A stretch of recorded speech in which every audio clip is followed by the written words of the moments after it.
Hello student, कक्षा 11 राजनीति विज्ञान। आज हम नया चैप्टर पढ़ेंगे राष्ट्रवाद। राष्ट्रवाद को पढ़ने से पहले हम ये देखते हैं कि राष्ट्रवाद होता क्या है। इसके अर्थ की तरफ जाएं तो अर्थ इसका बहुत व्यापक है। स्पष्ट अर्थों में देखें राष्ट्रवाद क्या है तो इतना ज्यादा स्पष्ट व्याख्या इसकी हम नहीं कर सकते, लेकिन फिर भी यदि हम राष्ट्रवाद की बात करें तो राष्ट्र के प्रति समर्पण का भाव कई जगह राष्ट्रवाद कहलाता है। राष्ट्रवाद राष्ट्र के प्रति प्रेम राष्ट्रवाद है, राष्ट्र के प्रति सकारात्मक विचार राष्ट्रवाद है। अलग अलग जगह अलग अलग पॉइंट ऑफ व्यू से अलग अलग राष्ट्रवाद हमें देखने को मिला है। अगर हम इसमें राष्ट्रवाद को लेकर हम हमारे सिलेबस की बात करें तो इस सिलेबस में कुछ बातें हमारे सामने निकल कर आई हैं। राष्ट्रवाद क्या है, इस पर आम सहमति नहीं बनी है आज तक। जैसे फॉर एग्जांपल हम देखें टेरर को लेकर, आतंक को लेकर कोई परिभाषा हमारे यहाँ नहीं है। जैसे हम लोग बहुत बार हमने देखा है कि आतंक क्या है, क्या घरेलू हिंसा आतंक का रूप है, क्या टीचर के द्वारा पनिशमेंट आतंक का रूप है, क्या पेरेंट्स के जरिए बच्चे को पनिश करना आतंक का रूप है। किस हद तक कौन सी चीज हिंसा में गिनी जाएगी, कौन सी हिंसा आतंक में गिनी जाएगी, इसका कोई बॉर्डर लाइन नहीं है। जैसे सैनिकों के द्वारा किसी देश पर हमला करना, जायज तरीके से कोई देश यदि हमला कर देता है किसी अनावश्यक कारण से, किसी रासायनिक हथियार के जरिए, जैसे कोरोना पर बहुत सारे सवाल उठे कि चाइनीज वायरस से मारा जा रहा है, तो क्या ये आतंक की श्रेणी में आएगा। जिस प्रकार से हम एक आम सहमति आतंकवाद को लेकर नहीं बना पाए, उसी प्रकार की सहमति हम राष्ट्रवाद को लेकर भी नहीं बना पा रहे हैं। इसमें हम स्पष्ट रूप से राष्ट्रवाद कौन सा होना चाहिए और राष्ट्र विरोधी कौन से हैं, ये बात हम स्पष्ट नहीं कर पा रहे हैं। या यूं कह सकते हैं कि आज तक एक स्पष्ट बॉर्डर लाइन राष्ट्रवाद की नहीं बन पाई है। बहुत जगह हमने देखा है राष्ट्र का विरोध भी कहीं ना कहीं राष्ट्रवाद ही कहलाता है। जैसे राष्ट्र की सरकार किसी दूसरे देश की बन जाए, कोई उपनिवेश की यदि हम कहानी देखें, जैसे भारत में आजादी से पहले राष्ट्र की सरकार का विरोध करना राष्ट्रवाद था, क्योंकि उस समय हमारी सरकार कौन सी थी, ब्रिटिश सरकार थी। तो कुल मिला के देखा जाए इसके मायने हर जगह अलग अलग निकल कर आते हैं। पहली शब्द अगर हम देखें, पहला व्याख्यान देखें तो राष्ट्रवाद को लेकर एक स्पष्ट विचारधारा नहीं बन पाई है, एक स्पष्ट परिभाषा आज तक नहीं बन पाई है। दूसरा इसमें देखें तो राष्ट्रवाद बलिदान से संबंधित है। हम अच्छे से जानते हैं 26 जनवरी हो चाहे 15 अगस्त हो, दोनों ही जगह, अभी 26 जनवरी आने वाली भी है, आज ऑलमोस्ट 15 जनवरी तो हो चुकी है। 26 जनवरी जिस दिन हमारा देश गणतंत्र हुआ था, हम गणतंत्र दिवस मनाते हैं। 26 जनवरी को हम क्या मनाते हैं, गणतंत्र दिवस मनाते हैं। 15 अगस्त को क्या मनाते हैं, स्वतंत्रता दिवस मनाते हैं। इन दिनों आपने देखा होगा हमारे देश में एक राष्ट्रभक्ति की भावना सी जागृत हो जाती है, ऐसी मूवीज टेलीकास्ट होती हैं, ऐसे गाने बजाए जाते हैं, बलिदानों की गाथाएं सुनी जाती हैं, न्यूज चैनल्स हैं। इन सब के माध्यम से एक राष्ट्र के प्रति समर्पण का भाव जागृत होता है। ये भी एक राष्ट्रवाद का ही प्रतीक है, राष्ट्रवाद का ही उदाहरण है। इस दिन हम देखते हैं बड़े बड़े पेपरों में लेख छपते हैं, हमारी पुरानी वीर गाथाओं को सुनाया जाता है। ये सारी चीजें राष्ट्रवाद का ही क्या है, एक प्रतीक है। इसमें हम ये भी देख सकते हैं कि राष्ट्रीय प्रतीक, आपको ये शब्द याद रखना है, राष्ट्रीय प्रतीकों। राष्ट्रीय प्रतीक क्या क्या है, जिसमें हमारा तिरंगा है, हमारा संविधान है, अशोक स्तंभ है, और वे सारी चीजें जो भारत के सम्मान को रिप्रेजेंट करती हैं। राष्ट्रगान है, राष्ट्रीय गीत है, भारत का तिरंगा है, भारत की सेनाएं हैं, भारत की राष्ट्रीय संपत्ति हैं, भारत का पासपोर्ट है, वे सारी चीजें जो हमारे देश को पूरी दुनिया में और देश में रिप्रेजेंट करती हैं। अशोक स्तंभ का लोगो है, तिरंगा झंडा है, संविधान है, वे सारी चीजें जो देश में एकता का भाव बढ़ाती हैं, प्रेम का भाव बढ़ाती हैं। फॉर एग्जाम्पल अगर हम देखें, युद्ध के मैदान में जब तिरंगा आता है या 26 जनवरी को हमारे सामने तिरंगा आता है तो मन में उमंगों का भाव आने लगता है, समर्पण बलिदान का भाव आने लगता है। तो इस प्रकार हमारे राष्ट्रीय चिन्ह हमारी बहादुरी को और बढ़ा देते हैं, बलिदान को, समर्पण को देश के प्रति और बढ़ा देते हैं। तो ये चीजें हमारे सामने खुलकर निकल कर आती हैं जब हमारे राष्ट्रीय प्रतीकों का सम्मान हम करते हैं, राष्ट्रीय प्रतीक जब हमारे सामने से गुजरते हैं। इसका दूसरा उदाहरण हम देख सकते हैं, हमारे यहाँ बहुत सारी मूवीज बनती हैं, बहुत सारी मूवीज में राष्ट्रगान का उल्लेख है, मैच के पहले भी राष्ट्रगान का उल्लेख है। एक अलग बात है हम शर्म के मारे या यूं कहें हेजिटेशन के मारे उठ नहीं पाते हैं, फैमिली के सामने उठने का प्रयास नहीं करते, लेकिन प्रत्येक भारतीय के दिल में ये जज्बा जरूर होता है कि राष्ट्रगान बज रहा है तो मुझे खड़ा होना चाहिए, क्योंकि ये परिपाटी हमारे विद्यालय प्रांगण से हमें सीखने को मिलती है। जब हम राष्ट्र के प्रति समर्पण का भाव का जो बलिदान का भाव है वो हम स्कूली शिक्षा से ही सीखते हैं। राष्ट्रगान हुआ, राष्ट्रगीत हुआ, ध्वजारोहण हुआ, ये सारी चीजें, समर्पण की गाथाएं हमारे सिलेबस में हैं। आपके 400-500 युद्ध भी हैं, 48 वाला युद्ध पाकिस्तान से, 62 चाइना से युद्ध, 65 पाकिस्तान से युद्ध, 71 पाकिस्तान से युद्ध और 99 पाकिस्तान से युद्ध, ये सारी चीजें हम हमारे सिलेबस में डिटेल से पढ़ते हैं। तो ये भी जो बलिदान का, समर्पण का भाव है, ये भी हमारे अंदर राष्ट्रीयता का भाव जगा देता है। फिर इसमें देखें, पिछले 2 दशक की बात करें तो अत्याचारी शासन, 2 शताब्दियों की बात करें, 200 सालों की बात करें तो हमारे यहाँ एक बात और निकल कर आ रही है, इसको वर्ष कर लेते हैं हम। 200 वर्षों की बात करें, 200 इयर्स की बात करें, पिछले 200 वर्ष यानी कि 1920 20वीं 21वीं सदी की बात करें हम, तो अत्याचारी शासन से मुक्ति का प्रोग्राम हमारे यहाँ हुआ है। ये अत्याचारी शासन कौन कौन से हैं? ब्रिटिश हैं, आप जानते हैं भारत में 4 लोगों की सत्ता रही, ब्रिटिश, फ्रांस, डच और पुर्तगाली। इन चारों ने भारत पर अत्याचार किया, भारत पर कब्जा करने की कोशिश की, लंबा प्रशासन इनका चला।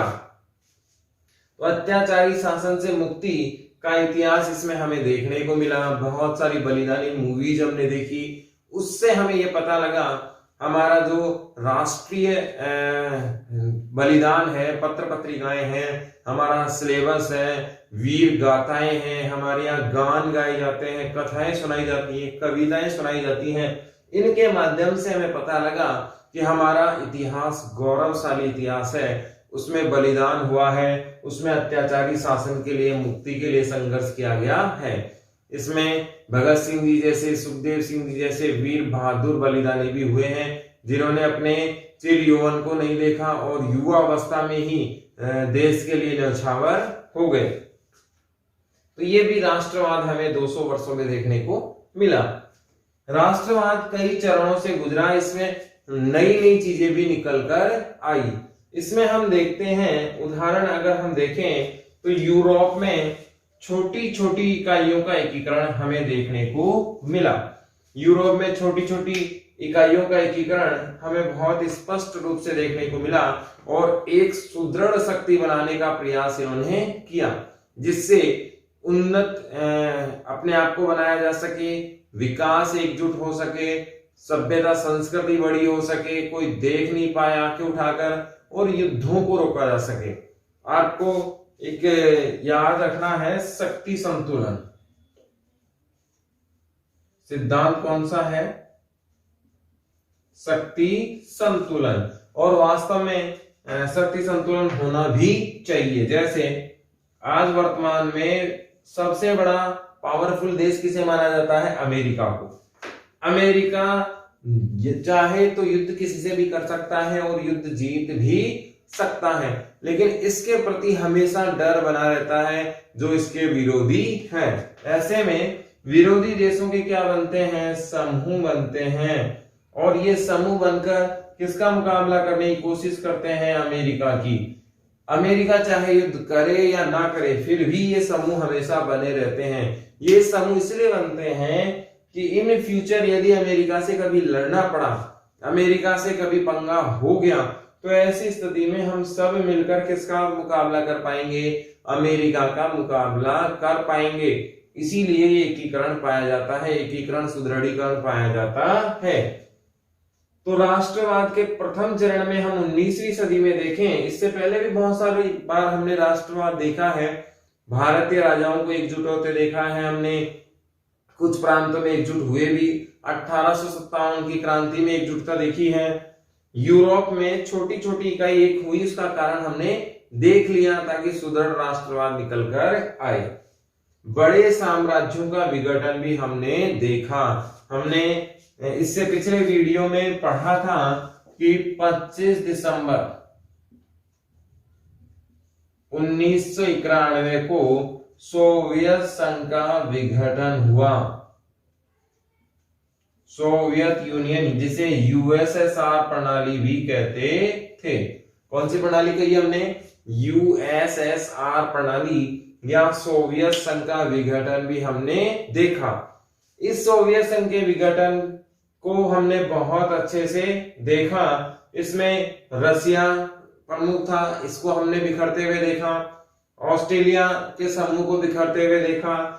ब्रिटेन के लिए ऐसे कहा जाता था कि ब्रिटेन का सूर्य अस्त होता ही नहीं है। ब्रिटेन के लिए क्या कहा जाता था कि ब्रिटेन में सूर्य अस्त होता ही नहीं है, क्योंकि दोनों जगह हम जानते हैं पृथ्वी 23.5 डिग्री अपने अक्ष पर झुकी हुई है, और जैसे जैसे वो घूमती है तो एक साइड पर आधी पृथ्वी पर अंधेरा होता है, आधी पृथ्वी पर सूर्य की रोशनी होती है, यानी कि आधे पे दिन और आधे पर रात होती है। ऐसी स्थिति में ब्रिटेन का लगभग जगह ही राज था। ऐसी स्थिति में जैसे जैसे पृथ्वी घूमती थी तो वो सारे ही देश, चाहे वो रात वाले हो या दिन वाले, ब्रिटेन के ही गुलाम थे, उपनिवेश थे। ऐसे में कहा जाता था कि जब कहीं देश दिन उग रहा है तो वहां जहां रात हो रही वहां भी इनका राज था, और वहां दिन था वहां भी इनका राज था। इसीलिए कहा जाता था कि ब्रिटेन में सूर्यास्त होता ही नहीं था, क्योंकि लगभग पूरे विश्व पर इनका राज था।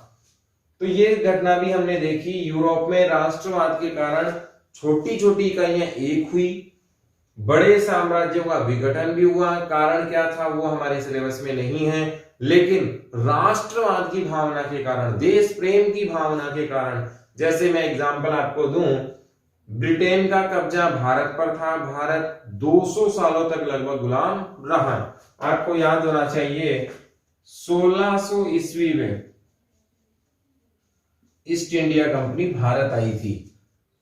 1600 ईस्वी में व्यापार करने के लिए ईस्ट इंडिया कंपनी भारत आई, और फिर लगभग 1947 15 अगस्त के दिन हमारा देश क्या हो गया? आजाद। लेकिन इस डेट को राज नहीं हुआ था। डेट लगभग 200 साल पूरे हो गए थे, क्योंकि जिस दिन सिराजुद्दौला हारे और उसके बाद से यहाँ पर राज शुरू हुआ, और ये इस प्लासी के युद्ध के बाद ये घटना शुरू हुई।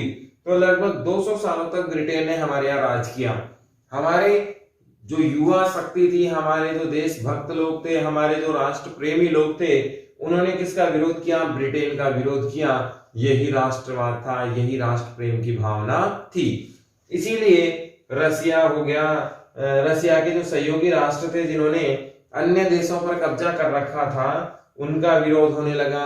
ऑस्ट्रेलिया के बहुत सारे समूह पर जो कब्जे थे वो हट गए।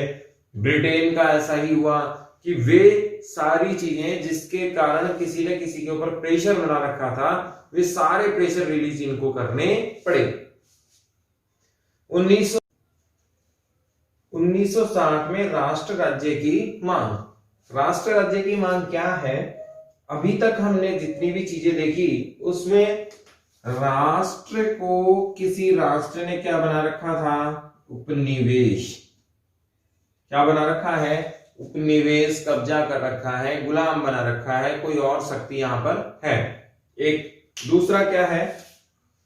छोटे छोटे राज्य थे, ये बनकर क्या हो गए? बड़ी शक्ति में कन्वर्ट हो गए। दो चीजें हमने यहां पर मोस्टली देखी। पहली तो क्या, छोटे छोटे मिलकर क्या बन जाता है? बड़ा बना, तब भी कोई दिक्कत यहां पर नहीं आई। और अभी तक की घटनाक्रम में जो राष्ट्रवाद हमने देखा उसमें मोस्टली बात क्या थी कि किसी न किसी महाशक्ति ने किसी अन्य शक्ति को क्या बना रखा था? गुलाम बना रखा था। ऐसे में वहां के लोगों ने विरोध शुरू किया और उस विरोध के कारण वो वहां से मुक्त हो गए। तो ये बातें हमने देखी। अब 1960 के दशक में हमने एक नई चीज देखना शुरू की कि राष्ट्र खुद का है, सरकारें खुद की हैं, अस्तित्व खुद का है, लोग भी खुद के हैं, बाहरी कोई चीजें है ही नहीं।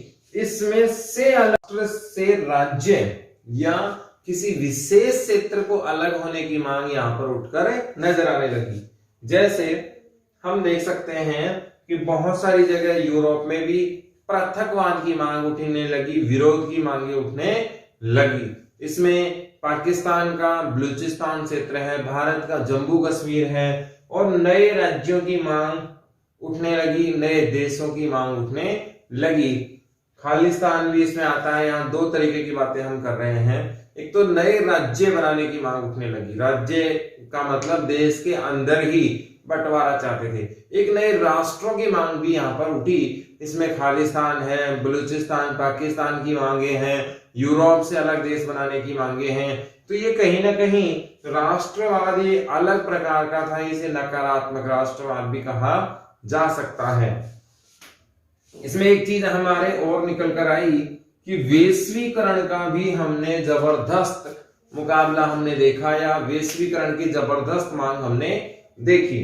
वैश्वीकरण क्या है? विश्व का एकीकरण क्या कहलाता है? वैश्वीकरण कहलाता है।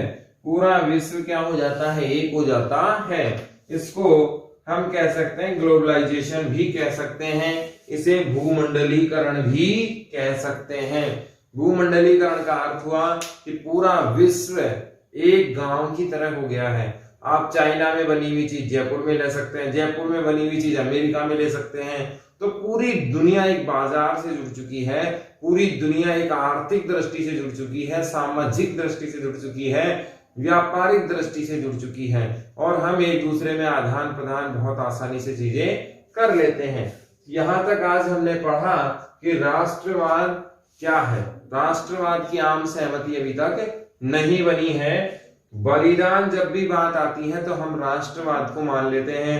जैसे कोई शहीद हो गया तो देश के प्रति उसके सही समर्पण के कारण हमारे अंदर उमंग भावना आती है, इसने देश के प्रति बलिदान अपना दिया है। तिरंगा है, अपने संविधान के प्रतीक है, राष्ट्रगान है, तो ये राष्ट्रभक्ति राष्ट्रवाद को जगाने में सहायक हो जाते हैं। अत्याचारी शासनों से मुक्ति दिलाना भी क्या है? राष्ट्रवाद के कारण ही हुआ है। यूरोप में छोटे छोटे समूह के रूप, छोटे छोटे क्षेत्र समूह में बने, यह भी एक राष्ट्रवाद का प्रमुख उदाहरण था। बड़े साम्राज्यों का विघटन होना अपनी आजादी के लिए, यह भी राष्ट्रवाद का उदाहरण था। भारत का ब्रिटेन से मुक्त होना, नया देश बनना, यह भी राष्ट्रवाद का उदाहरण है। वैश्वीकरण, भूमंडलीकरण की अवधारणा भी अभी आने लगी है, इसको भी हम डिटेल से पढ़ेंगे।